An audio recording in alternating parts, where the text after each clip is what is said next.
Hello，各位馬迷啊，我祖士啊。咁今個禮拜六4月25日咧，雪蘭莪馬會就會加編一次9場嘅賽事。咁可能因為上個禮拜都係臨尾嗰幾場取消賽事關係啊，咁好多馬咧留翻今個禮拜先出嘅。咁星期六嘅開跑時間咧，下午嘅1點15分。所採用跑道方面咧，又係比較簡單啲嘅。頭嗰3場咧都係宜蘭9米嘅 E 跑道，即係闊16米嘅短直路。跟住第4至第7場咧就係 E 跑道嘅長直路，而最後嗰2場咧就係第2跑道嘅。咁先講第一場啊，就係限29分或以下嘅馬匹跑1200米。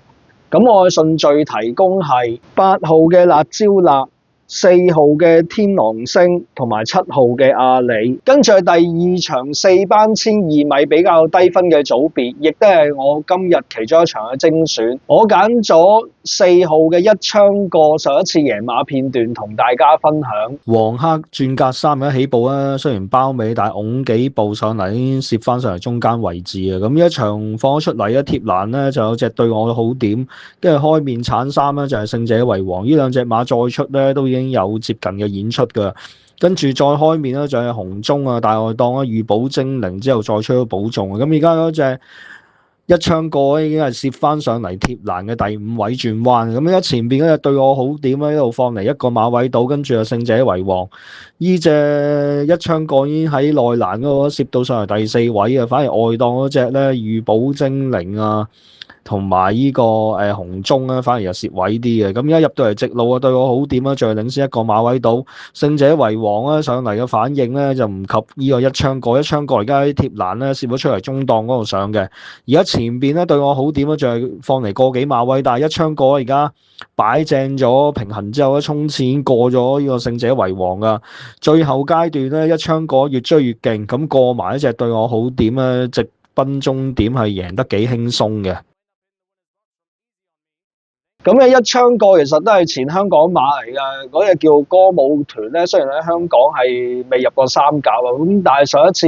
嚟到大馬初出咧，贏馬之餘，而且票數好勁啊，證明幕後嗰自視都幾高。咁今次都係留翻4班角逐，而且排翻個內檔起步咧，對佢嘅發揮咧應該會有幫助嘅，連捷嘅機會係幾高。咁次選方面咧，會揀翻呢個2號嘅獵鷹1月。咁嘅前新加坡馬啦，嚟咗大馬之後，其實都偶爾有表現啊，但係佢嘅班次咧由3班掉落嚟4班啊。上一次咧排咗外檔起步，沿途都喺外碟咧翻嚟，其實都輸唔遠嘅。今次咧排一檔起步嘅形勢係轉好，咁所以咧都有一定嘅威脅。第3選方面咧，我會揀翻個6號嘅神采飛揚。咁上一次咧都係唞咗一排先復出嘅，跑一個短啲嘅1020米咧，沿途都喺外碟。翻嚟喺直路咧，衝刺一度受阻都可以追近嘅。今次跑翻長啲嘅1200米咧，跑法上咧更加主動，而且排位亦都比上一場咧好嘅，應該有權咧喺3甲之中佔一席。第2場賽事我嘅順序提供係4號嘅一槍過、2號嘅獵鷹1月同埋6號嘅神采飛揚。咁策略上咧，一槍過上一次咧贏馬姿態咧都係似難實意嘅，留翻原班角逐可以運去做呢個2重彩嘅單膽，腳就拖翻呢個2號嘅獵鷹1月同埋6號嘅神采飛揚。跟住第3場都係4班1200米低分嘅組別，我順序提供係2號嘅勝者為王、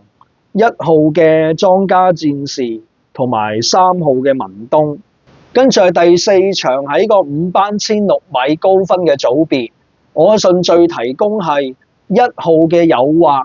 10號嘅變異體同埋5號嘅超級崛起。跟住第5場喺個5班嘅1400米比較低分嘅組別，我嘅順序提供係1號嘅加油、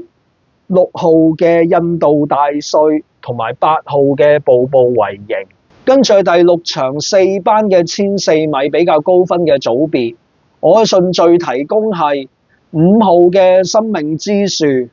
2號嘅莊家秘密同埋6號嘅莊家仙女。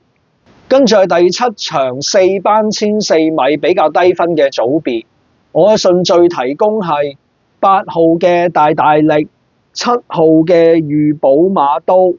同埋6號嘅飛躍進。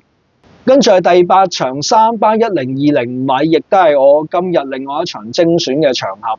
我揀咗5號嘅財星61，最近一次試習片段同大家分享。咁起步咧唔算話太快，而家跟咗出嚟嗰隻，咁但係前邊咧都有啲馬搶嘅。貼欄嗰隻咧就係未命名嘅新馬啦，咁而家外檔嗰隻搶咗出嚟咧就係嗰隻風流才子啊。咁樣財星61咧就一路喺第3位嗰個外檔嘅，咁後面嗰啲馬攝咗上嚟咧就有隻壯龍啊，同埋咧就有呢個莊家17嗰啲馬，咁一開始轉彎嗰陣時咧。放咗出嚟咧就係嗰隻風流才子啊，嗰隻財星61咧一路走嗰個大彎，而家喺最外檔，反而咧中檔攝咗上嚟紅衫咧就係壯龍嘅。咁而家前邊咧壯龍就領先些少，風流才子係第2，但係開面嗰隻財星61咧撳住咗上緊嚟嘅。然之後喺中間推騎嗰隻咧莊家17嘅，咁咧最後階段啊，財星61咧外檔一鼓作氣咁樣衝咗上嚟嘅，中檔亦都攝咗隻莊家17，兩隻馬咧前鬥住之下，財星61反應比較好啲啊，首先過終點，